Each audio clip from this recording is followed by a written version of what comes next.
Crowhill here. Today we review an IPA and ask, will AI make us all rich?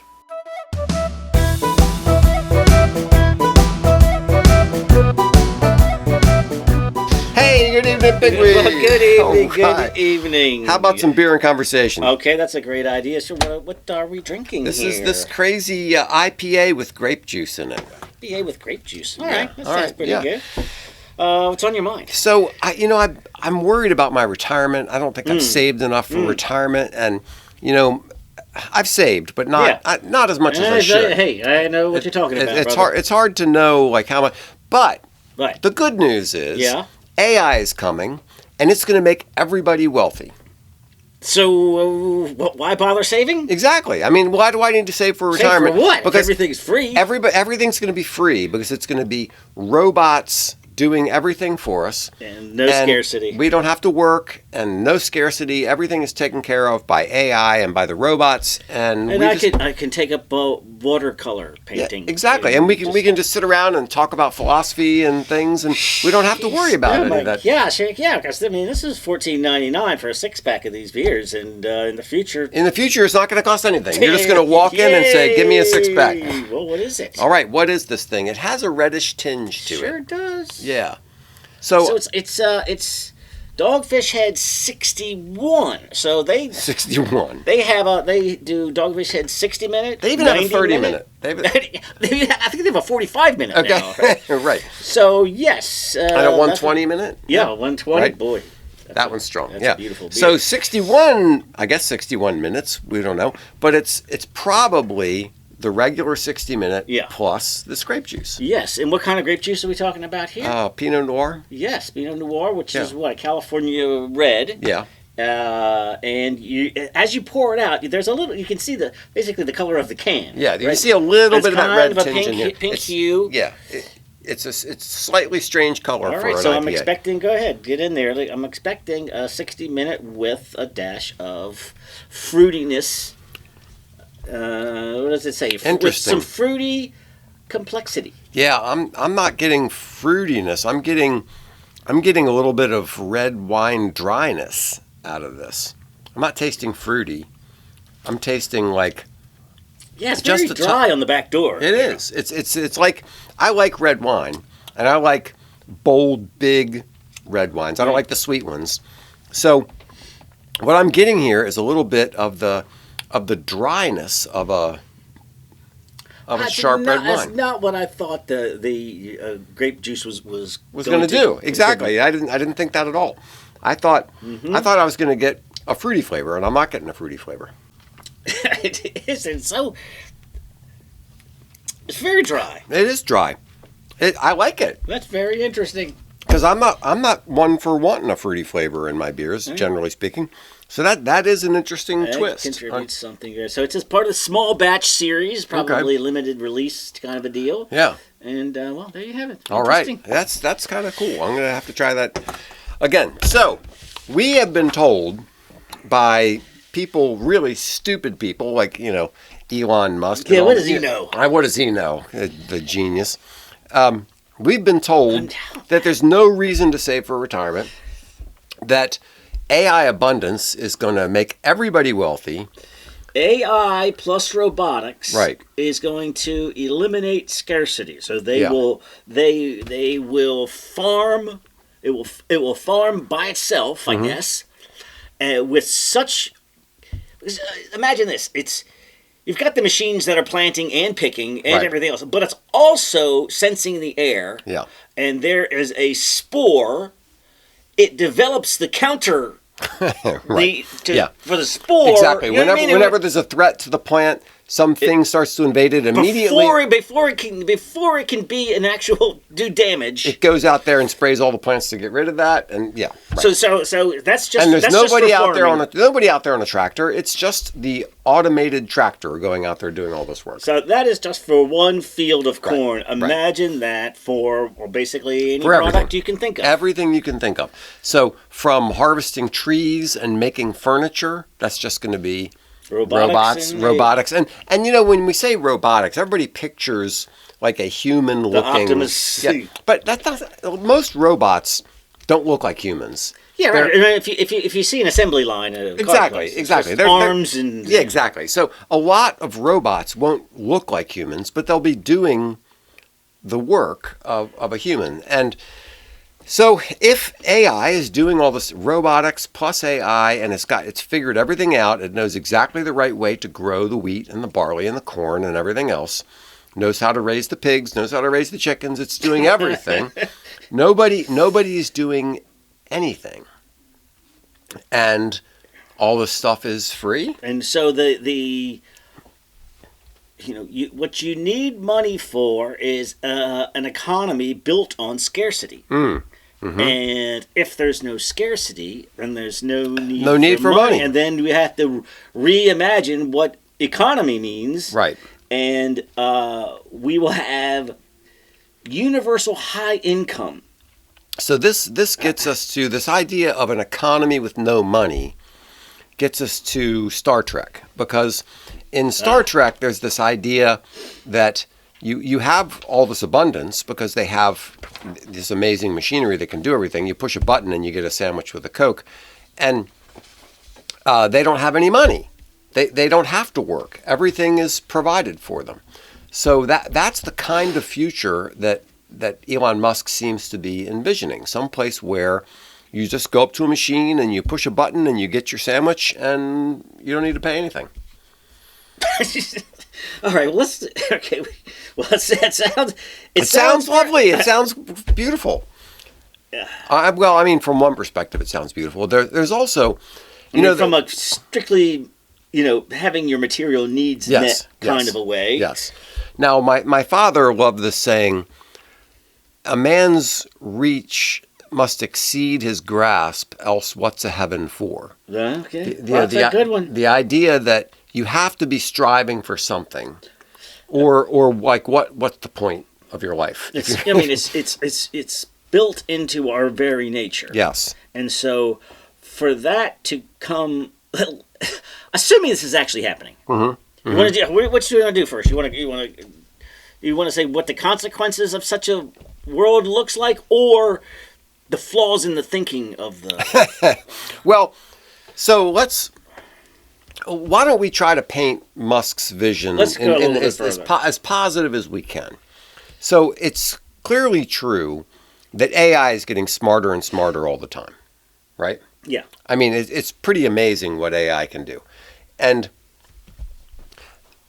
robotics, you've seen the videos where the things are jumping up and down and doing karate and doing all this crazy stuff. Robotics is getting very advanced. Right. So the prospect of a world run by AI and robotics is not a crazy prospect. Yeah, I mean, you go up to 7-Eleven and there's nobody's working there. Nobody's working there because there's a robot stocking shelves and right. He never gets tired and he doesn't go to HR. And, that's right. Everything's fine. Yeah. I mean, it's almost that way now. You go to McDonald's and you got to go to the kiosk. Got to go to the kiosk. I'd rather talk to somebody personally, but anyway, so that future. I mean, there's something to be said for it that AI is making all these advances, and when I talk to ChatGPT, which I do fairly regularly, it's pretty smart, right? And it knows a lot of things. And it's only getting smarter. Every version of ChatGPT is better than the last one. Well, yes. So Elon says that AI creates abundance faster than it destroys stability. That's an interesting claim. So that goods become extremely cheap, then unemployment becomes less economically devastating in a scarcity economy. Okay. So let's think about that for a minute. So if all of a sudden there's abundance, and there's all of a sudden everybody can get a McDouble by just walking down to the corner and pushing a button and you get a McDouble, right? Okay, that's great. And in that world, unemployment is a little less scary. But there's other costs you have. You have your health insurance costs, you have your home costs, you have other things you have to pay money for. So are we going to have abundance in all of those things simultaneously? All the things that we need are suddenly going to be... Well, I think they even the rosy Musk view understands that there was going to be a little short-term disruption. Yeah, there's going to be disruption. And but before I get there, so you're just do you not have to? Will the government not need your property taxes? Right. To fund any? I mean, who's going to teach the kid? They still have to build a school. Is that no? AI will be doing the school. They'll just have robots doing this. Right, but the raw materials. This is where the abundance thing comes from. This lack of scarcity. Mm-hmm. Well, let's talk about this lack of scarcity for a minute, because we can talk of lack of scarcity in terms of food. I can see there being an abundance of food. I can see there being an abundance of healthcare. You know, if robots can do healthcare, I can see that.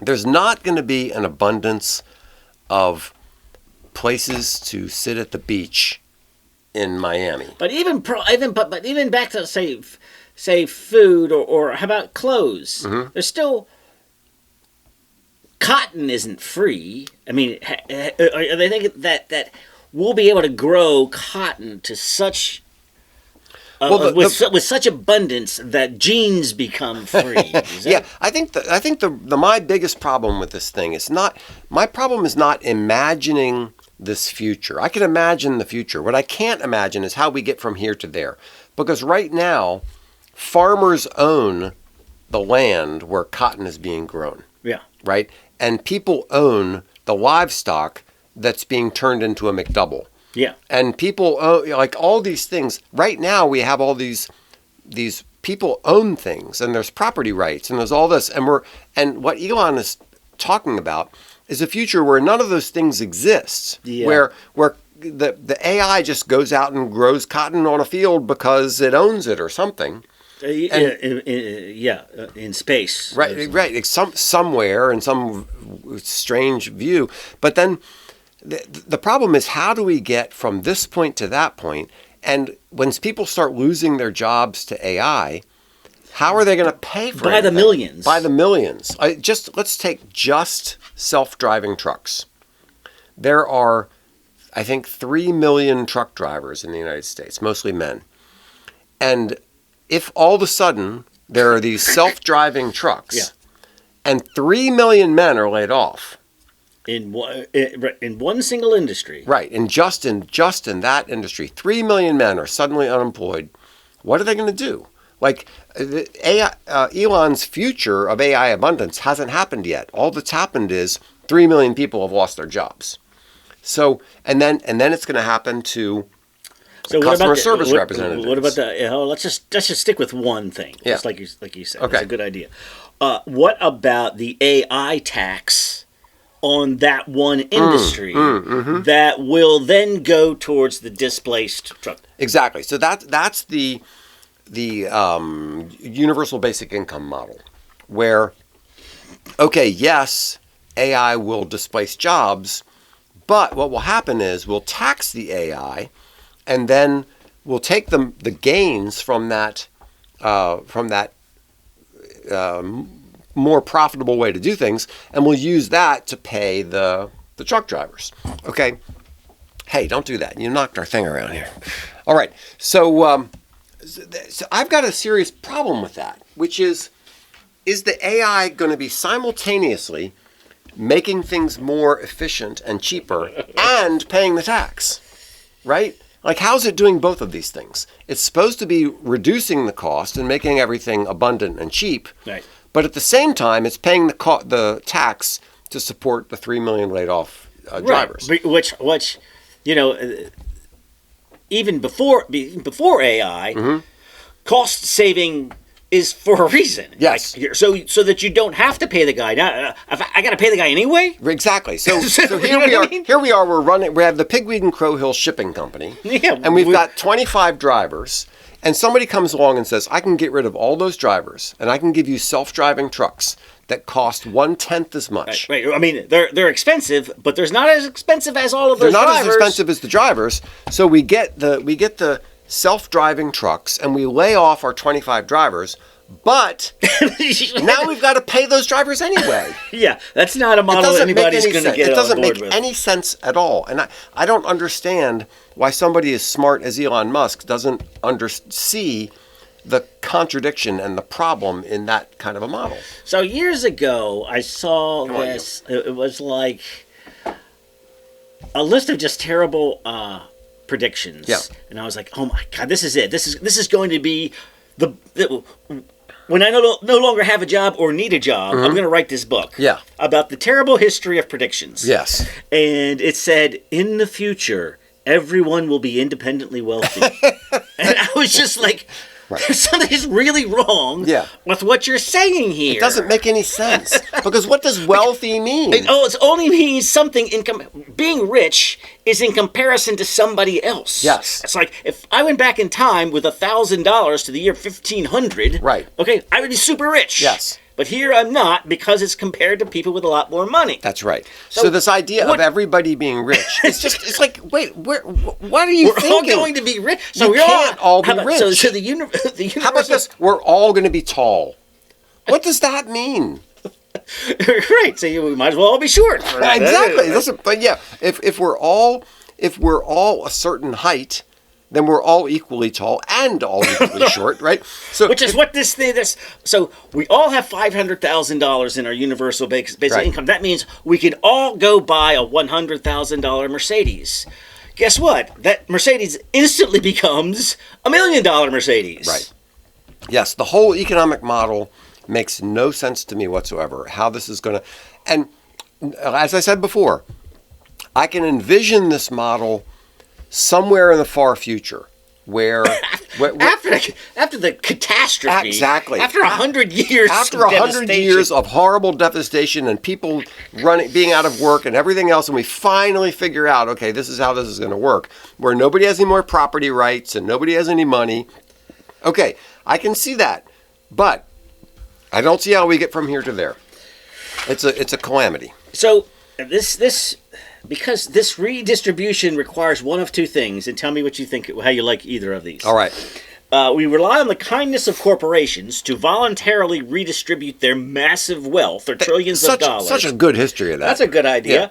Or you have a socialist government that doesn't care about property rights or anything, and it just confiscates the money from the wealthy corporations, and it distributes it. Right. Which one of those do you like? Well, first of all, I think you're right. Those are the two options. We're either relying on the corporations to say, "Hey, we made so much money from AI, we're just going to give out a bunch of stuff to these poor people who don't have anything," or the government's going to steal stuff from us. Those are the two options, and both of them are terrifying. They're terrifying. I mean, the government. You're going to put the government. So the government is in charge of giving you your money, which means they also can tell you. You have to do whatever they want. Exactly. You're going to think of the Canadian truckers, right? Yeah. The Canadian truckers were objecting to some sort of COVID era rule. Yeah. I don't remember exactly the story. Yeah. But the Canadian government just said you're sitting in a truck by yourself. Yeah. And you have to have a vaccine. Right. Right. And then go ahead. So but then what the Canadian government did was they said, we're going to get all your names and we're going to freeze your bank accounts. Now, if you have a situation... and anybody who contributed $50 to help you out, we're going to freeze your bank account. Right. So imagine. Do you think this future government that is distributing money to everybody else... Complete power over you because you have no other source of income. Right. Do you think for a second that they're not going to say... Oh, well, wait a minute. You're not doing this. This is what you think. This is what you're allowed to eat. Yeah. This is what you're going to you're going to wear all the same Maoist clothes. I mean, or whatever. Right. Whatever it matter. Is. Whatever the crazy thing is. Whatever the fad of the day is. If you don't do things the way we want you to do, then you don't get the money. So I don't know where this is just the redistribution. Everything is a problem. Yes. Here, the scarcity problem. The redistribution problem? Yes. How in the world does that happen? None of it makes sense. The idea that there would be no scarcity okay, there might be no scarcity on certain things, but there's always going to be scarcity on some things. I mean, there are just natural resources. Yes, there are certain things that are always going to be scarce. There's a scarce. What was the line in Princess Bride?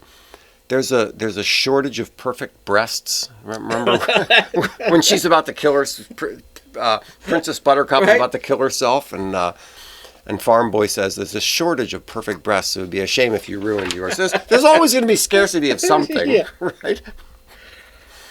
Oh gosh. Okay, so I envision. You want me to get into the? Yeah. So let's just say that everybody's going to be rich scenario doesn't work. Let's look at some other possible scenarios. Okay, so Elon's future we've discussed, which is AI does all the work. We've criticized that. The abundance issue. The abundance idea.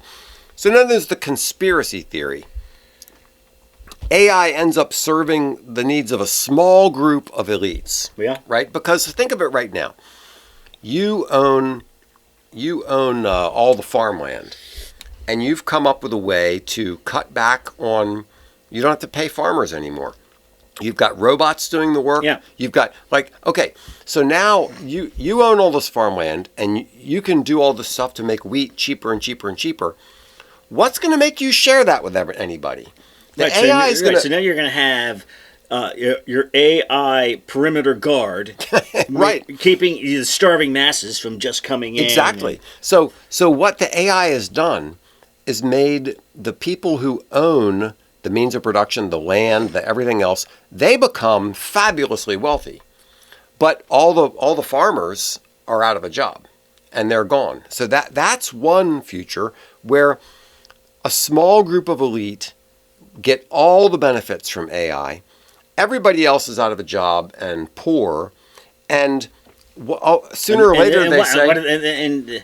So these people just live on massive castles with walls and basically gated communities, and basically after a while the elites say, what do we need all these people for? I mean, we used to need them to drive our tractors, to take care of our horses, take care of our pigs. We needed them. We don't need them now. So, I mean, maybe we should engineer a virus to get rid of some of them or something like that. Well, yes, or at least, sort of in a eugenics kind of way. You're like, we'll just kind of sterilize them without them knowing it. And so we won't really have to kill the ones that are here, because that's gross. Yeah. But we can just prevent new people. Yeah, exactly. Maybe we just make them all sterile. Yeah. Yeah, something like that. So that's one view, which I think is a very likely one, because I don't see why the people who own the big companies that own everything, I don't see why they're going to share anything. They're going to get all this riches from AI, and they're going to keep them. Another one, this is another future which a lot of people fall for, is the idea that AI is just another technological innovation. Cars replaced horses, and that put farriers and grooms and blacksmiths out of business. I mean, even farming, 150 years ago, 90% of people were involved in farming. Yes. You grew enough to feed yourself. Yes. Some extra to go to, so you could buy sugar and boots and plowshares. So now we're down to 2%. Right. Create all the food for everybody. Where did those people go? Exactly. They found other jobs. They found other jobs because we were creating more wealth. And okay, let's think of what wealth is for a minute. Wealth is the ability to take the resources you have and get more stuff from it. Right? I mean, it doesn't matter whether you have $1 million or $5 or $10 trillion. What matters is what can you buy with what you have, right? And wealth has increased because, we live in mansions compared to what people lived in 200 years ago. Yes, the daily luxuries that the poorest person has access to right now. Clean water. Unthinkable, a couple hundred years ago. Exactly. Right? In the 1500s. Yes. Where the poorest person is richer than the richest person. So why can't this just keep going with the help of AI? Well, it could, but the problem is that's what we talked about in the conspiracy future, where everything's going to go into the rich. But I'm talking about, some people are saying, okay, just as you say, we used to have 95% of the people in agriculture. Now we have 2%. Those people found other jobs. Yeah. Now AI is going to do all this fantastic stuff, and it will get rid of some jobs, but it will create other jobs. Yeah. Here's the problem. What job is AI creating that AI itself can't do? So you're saying, well, at least we're going to need people building robots, unless the robots are building can build the robots. Yeah. So, like, what job is AI going to create that humans have to do? Yes, because we don't. All right. So the people at the very top who are designing AI. Well, once AI starts, you're like, who are trying to improve AI. Yeah. Well, once AI is just working to improve itself, then even they aren't doing anything. Right. Yes. So that's sort of the part of the conspiracy future is the people who just another technology fallacy. No. The previous one. I'm going to go back to the previous one, which is the people who are rich now are going to get richer and richer and richer exponentially, and the poor and everybody else is going to get poorer and poorer and poorer. But at some point, the rich people are going to realize, well, we don't need these people anymore. Yeah. Then the other question is, at some point, is the AI going to realize we don't need these people anymore? We don't need these rich guys anymore. Well, that's the future of What Are Little Girls Made Of, the Star Trek episode, where the machines just took over. We don't need you guys anymore. And the machines just took over. So we've got the just another technology mistake, right, where we think that AI is going to create wealth, which is going to create new jobs. And my reaction to that is, it's not going to create any new jobs for people. It's only going to create new jobs for AI. All right, now here's the real future. Here's what's actually going to happen. All right. AI takes almost all the jobs. 90% of humanity has almost no wealth and no purpose. This results in an epidemic of substance abuse, suicide, social upheavals, riots, wars, which trims the population, the wars and all that kind of stuff, trims the population down. And then we end up in this sort of feudal environment where the people who have all the wealth from AI have some hangers-on and some people that they find useful for one reason or another. Right. And everybody is going to have to make themselves useful to the lords. It's like a fiefdom. Yeah. But and if we do get fiefdoms, then, well, never mind. I was going to say, well, then just like the feudal lords, you would need to turn them into soldiers because the other feudal lord is going to attack. But you'll just have robots. You just have robot soldiers. Yeah. So you I'm not even sure what the people. I mean, you could say that the feudal lords are going to need a harem, but I'm not even sure they're going to need that. I know it. Yeah. You see some of these sex bots and everything. Yeah, I mean, you wouldn't even need a court jester because they're going to tell better jokes and juggle better. Yeah. So so I guess let's get back to our original premise, which is this idea that AI is going to create all this wealth and we're all going to be super rich. Elon Musk can't possibly be stupid enough to believe the crap that he's saying. So you're saying maybe there's another motive here? You remember we did a show on gaslighting? Yeah. That was that movie where this woman is wondering what the heck is going on here, and the guy just keeps lying to her and telling all these things that you see, they're not really happening, right?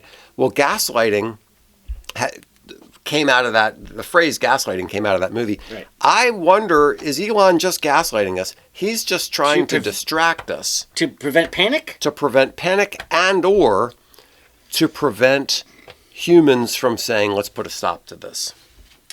Well, I mean, or maybe he recognizes that somebody is always going to seek the advantage. And, yeah, you know what? Maybe if all humans got on board with the same ethical concern and decided to put a stop with it, but he knows that there's always somebody who's going to take advantage. Yes. Right? So even if you get 99% of the guys going, you know what, this really is a bad idea. Yeah. We're just going to throw this right into the river. And the one guy says, I agree, but maybe, and doesn't. And now he rules the world. What's the percentage? There's supposed to be some stable percentage of what portion of the population is psychopathic. It's like 2 to 3%, something like that. And they tend to be CEOs. They tend to be CEOs and run everything. So, like, what makes you think that these psychopaths who run the businesses and have all the property and are getting all the wealth from AI, what makes you think that they're going to cooperate with this crazy vision of the future that Elon Musk pretends to have? Of reining in AI? Well, yes, that, and like all the futures that we've talked about. Elon Musk thinks that there's going to be superabundance and that all the wealth is going to be shared. No, because we have psychopaths who are controlling all the resources. They're not going to share those resources. So are you saying that he recognizes that his rosy view is not going to come to fruition because of human frailty, but he doesn't want people to panic, and he's going to say, "Look, we're all going to be fine. Just chill. It's not going to be as bad as you think." Well, that's a nice way to put it. I have a hard time believing that he's dumb enough to believe the things that he's saying, because the things that he's saying are just complete horse hockey, and I don't see how somebody as smart as Elon Musk could be saying those things. So he's concerned about the no guardrails. Yeah. But I mean, let's just say everybody in the Anglosphere agrees on guardrails. Yeah, exactly. Does that mean that the problem? Chinese exactly. That's the trump card. Is if we were to convince everybody AI is a civilizational disaster and we need to trim it back, the immediate response is, if we don't do it, China will. Now this gets to a political topic of, like, the only possible way I see to rein in AI would be some sort of worldwide agreement. Yeah. And there's no way in the world that Congress, they don't understand anything. They when they had that, remember when they had those hearings and they brought Zuckerberg in and they were asking these just comically stupid questions? They don't understand the technology at all. And even if they did understand it, there's no way in the world they would come. The only possible way something like this could happen would be Trump gets on a phone call with Xi and says, look, we've got to deal with this. We've got to put a limit on AI. We're going to have a global council on AI, and we're going to agree that we're not going to have any misaligned AI thinking. So how about my story I saw today that 95% of war games, all right, so you war game things, and, sure, and with computers all the time, now AI getting smarter and smarter and smarter. Yeah. Of course you're going to use, you're like, if we run a set of simulations, and then it did everybody, OpenAI, Anthropic's, Google, right, everybody, and played out high-stakes global geopolitical crises. Right. See how it works. 95% of the time, AI goes nuclear. Bots escalate conflicts, rarely choosing surrender or restraint. And you think you're gonna put AI in charge of widgets, but you're not going to implement AI when it comes to potential global conflict? Yeah. And here's the thing: AI doesn't have grandchildren. Exactly. There's a great scene in the end of Hunt for Red October, where the American and the Russian are talking, and they both realize, look, we have family, we have children, we have grandchildren. That's a good point. We care about humanity existing. As far as AI is concerned, it's just like a number on a spreadsheet. Right, because this would require you to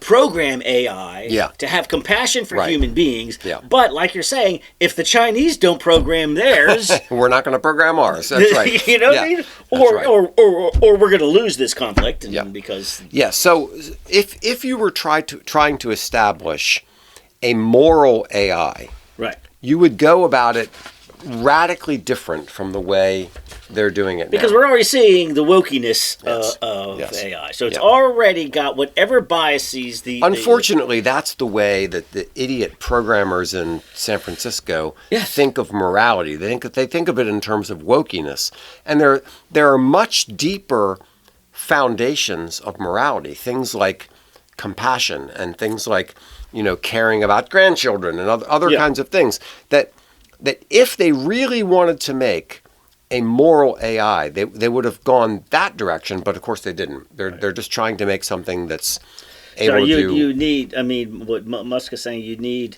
not only ethical, but and not non-biased, like truth-seeking. Yeah, But everybody's got my truth. And yeah, and your then truth truth seeking is no guarantee Right. of peace.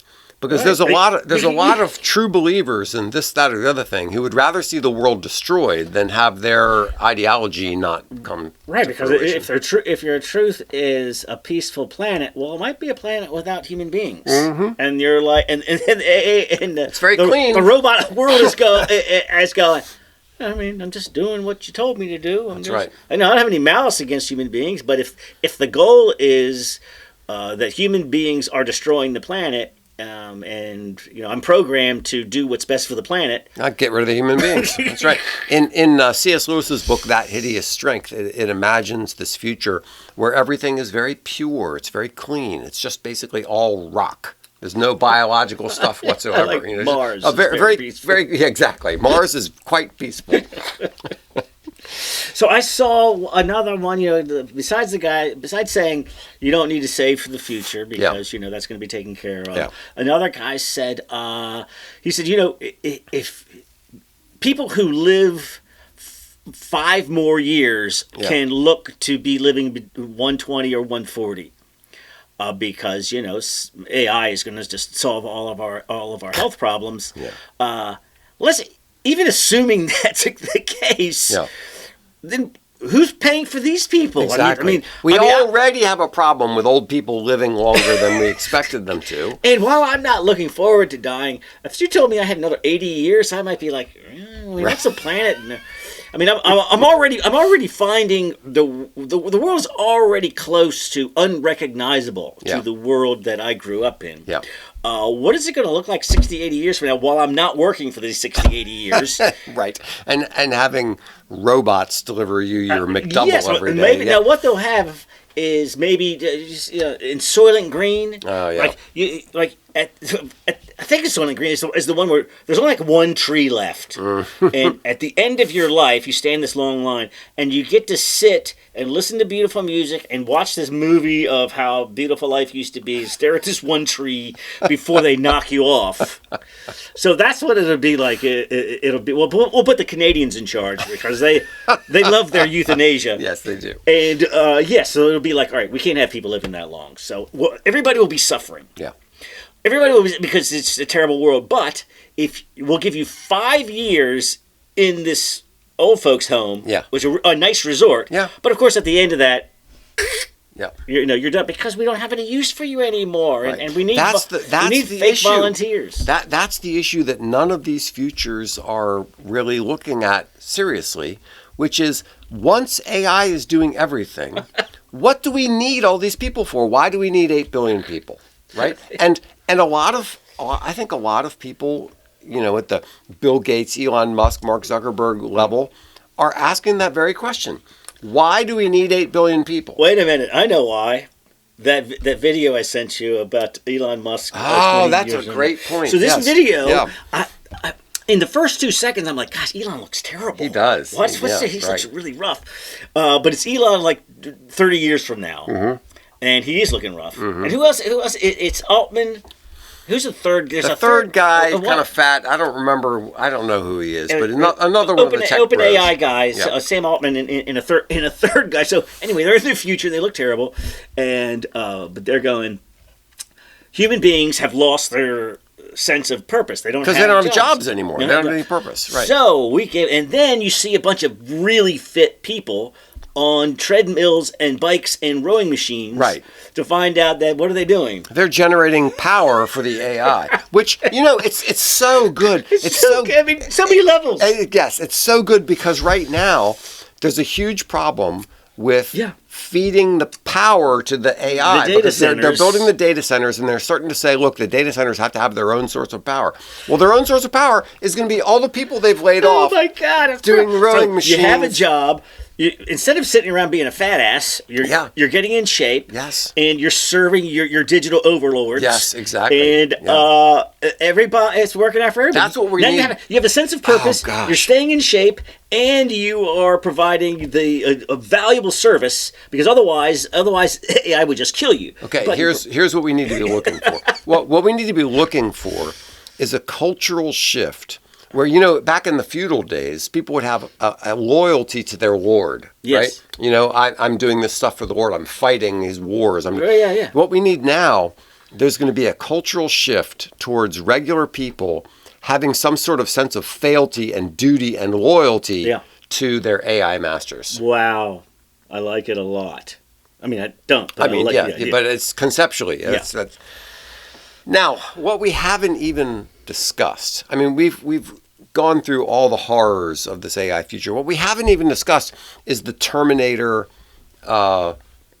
destroy humanity side of AI. Right. What that AI gets to the point. it will just find us useless. It'll just come to the point where it realizes, these humans aren't really contributing anything and gets rid of us. Why wouldn't it? What would stop it? I mean, you have your war game thing where 90% of the time it just nukes everybody. Right. And then, why wouldn't it? Why wouldn't it come to a point where it says, look, we've achieved this level of intelligence, the AIs collectively talking to one another. What do we need these stinky humans for? Self-improving, and now they're really just a burden. Yeah. I mean, right, unless they're just dumb. They need us to generate their energy. Yeah. But at that point, sitting in a pod somewhere. They'll have figured out their own right nuclear energy source and what they need. So I like to end on a positive note here. Okay. How do we do that? How do we end on a positive note? Okay. So the positive note is perhaps if enough people listen to this show and realize how insane the AI future is going to be. The idea of universal AI abundance and how freedom. stupid that is. It's Maybe somebody will come up with an idea for pointing us towards slowing down this AI train wreck and having a better outcome. And while I do care about my grandchildren's future, I'm glad I'm not their age. Yes, very much. Oh, gosh. All right. Cheers. Thanks so much for listening to Beer and Conversation with Pigweed and Crowhill. Remember to visit us at pigweedandcrowhill.com or send us an email at pigweedshow@gmail.com.